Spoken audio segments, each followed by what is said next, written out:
Alright, go.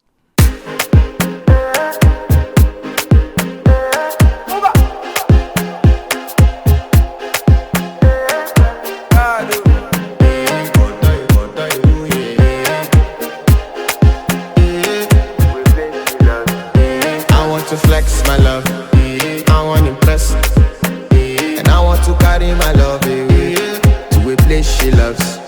I'm a man, I want to impress, and I want to carry my love away to a place she loves.